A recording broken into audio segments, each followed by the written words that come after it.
What's up, guys? I'm LQ. This is the LQ Review. Thank you so much for joining me here at my YouTube channel. This is where we talk about the geeky, nerdy stuff we love to talk about. And as I've said before, what's geekier than Star Trek? So let's dive in and talk about Star Trek Discovery Season 3, Episode 6. This episode was titled Scavengers.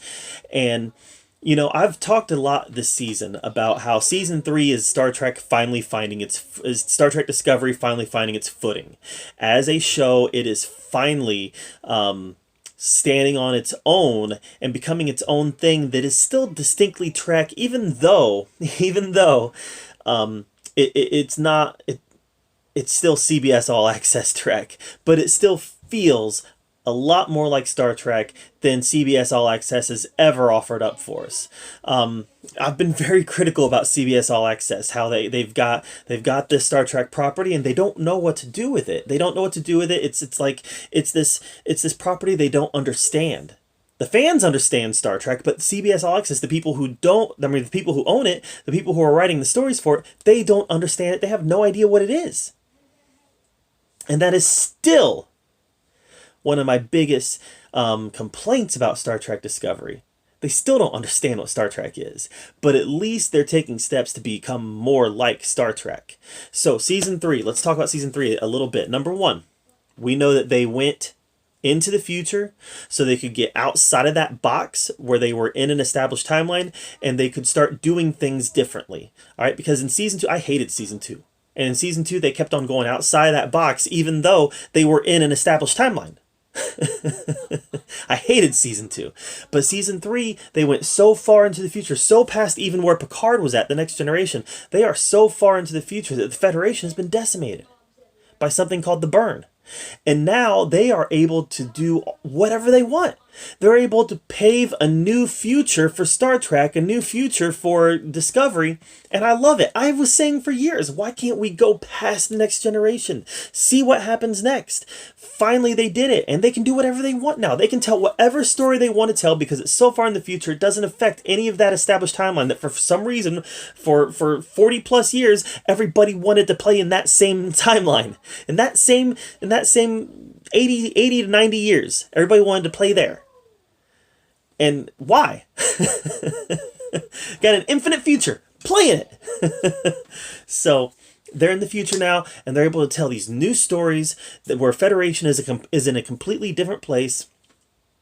And I think that Star Trek Discovery is so much stronger because of that. So that's number one. Number two, they're finally telling stories that are a little more episodic. And I talked about this some last week on my review for episode 5. Star Trek never used to have a season arc. There might be season themes. There might be, episodes where maybe there'd be a two-parter. But it wasn't a continuous narrative throughout the season. It wasn't a season arc that told one cohesive storyline. They were episodic. You would have the storyline for 40 plus minutes. You would have the storyline for 40 plus minutes. And each one of these was a contained storyline that happened over the course of a season. Now in Star Trek, they want to tell it, and they want to do Star Trek in a completely different way and tell a 10 episode or 13 episode or 8 episode or however many episodes it is, they want to tell a multi-episode movie and with one narrative. And sure, there might be different themes in each episode, but it operates more as a movie than it does as a standalone episode. Star Trek Discovery Season 3 it's still got the overarching narrative for the entire season, but each episode has more of a narrative now, its own narrative, than any of the other episodes in Season 1 or Season 2 did. Season 1 did to some extent. That's why I like Season 1 better than Season 2, with the Harry Mudd stuff and things like that. But even then, it was minimal at best. Season 3 is getting better at that, at having self-contained episodes with an overarching narrative. So those are the two things that they're really getting right in Season 3, where Season 1 and 2 hadn't gotten right. Does it always feel like Star Trek? No, it doesn't always feel like Star Trek. But the funny thing is that we're in a position now being so far in the future that it doesn't have to feel like classic Star Trek. It doesn't have to feel like The Next Generation anymore. They're out of that time period. They don't have to act like those people did. They don't have to act with the same integrity as those people did. They don't have to have, the same moral fortitude that those characters did. They don't have to. Remember, Next Generation in that era, Voyager, Deep Space Nine, that era, it was all about human beings have advanced to the point where they don't need money. They do everything for the betterment of mankind. That it was kind of a utopia. And that was always my problem with Discovery. They were not in a utopia. That was my problem with Picard. Was that, yeah, I know it takes place after the Next Generation, but not that far after, and it's not a utopia. All right? It was a mirror of the real world today. And that's not what Star Trek is. But they're far enough in the future now that, who knows, maybe mankind regressed. It happens sometimes in society. Societies regress. So I'm okay with it. I'm more okay with them not feeling like that Star Trek, that Next Generation era, more than ever before, because they don't have to. They don't have to.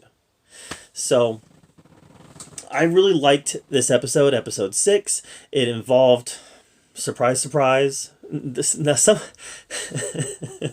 I was just praising Discovery. Now I'm about to get critical on it. They're really working overtime to make Burnham an unlikable character. All right, Saru is the man. Saru is my favorite character in Discovery. Emperor Georgiou, she's fine. I like her. She's a lot of fun. But Saru is the man. He is my favorite character. He is. It's funny enough. He is the most Star Trek of all the characters in Discovery. and here Burnham is once again disobeying a direct order. Once again, I know better than everybody. And taking off to go on a rescue mission to go get Book. Now, she's the protagonist. We're supposed to see where she's coming from. We're supposed to see, okay, we get it. She has to disobey direct orders because she has to go save Book. Because he's more than just a friend to her. But at the same time, the problem is that she's disobeying direct orders with somebody who I believe fans really like. That's Saru. Somebody who is the most Star Trek character of all the characters in Discovery. He embodies what Starfleet is. So, yeah, I'm really getting to the point where I don't even like Burnham. Honestly, I am. I'm like, ugh, what's she going to do now? Meanwhile, Saru, do you guys remember that Star Trek short that had Saru on his home planet? And we saw where he came from? I rewatched that a couple days ago, and I was like, man, this is good. This is good. and he is the best character in Discovery, even better than Emperor Georgiou. He is the best. And to see our main protagonist constantly go against him, it's really frustrating. It's really frustrating. Now I get it. Star Trek has a history of their leaders going against Starfleet orders. Kirk was practically an expert at it, but Kirk had a certain, I don't know, a certain. My kids are yelling out there. Kirk had a certain bravado about him, where it was for some reason you just forgave it. Where Burnham has kind of a smugness about it. I don't know. I guess I still like the character. I would like to see her become a little more crew-minded as opposed to Burnham-minded. Because she's very Burnham-minded. Even more so this season. This is the season where she is most Burnham-minded. So that's my big criticism. But guys, I really like this season so far. This episode was just as good as the previous ones, and I'm really enjoying the fact that each episode kind of now has its own arc that we can enjoy. So, episode 6, another thumbs up from me. Discovery's on a bit of a roll right now, but that's just my opinion. What do you guys think? Do you guys think Discovery is on a roll also? Are you enjoying it? Let me know in the comments down below. I'd love to hear your comments, and I'd love to talk to you about it. I try to respond to most of my comments, honestly. So if you leave a comment, I'm going to try to respond and get a dialogue going, because that's why I do this. I do this so we can talk about movies together and TV shows and comic books and all that stuff. So leave a comment and I'll respond, and we'll get a back and forth going. So on that end, make sure you subscribe to my channel also. And thank you for being here at the OQ Review, where we talk about all the geeky, nerdy stuff we love to talk about. Until next time, we'll see you guys later.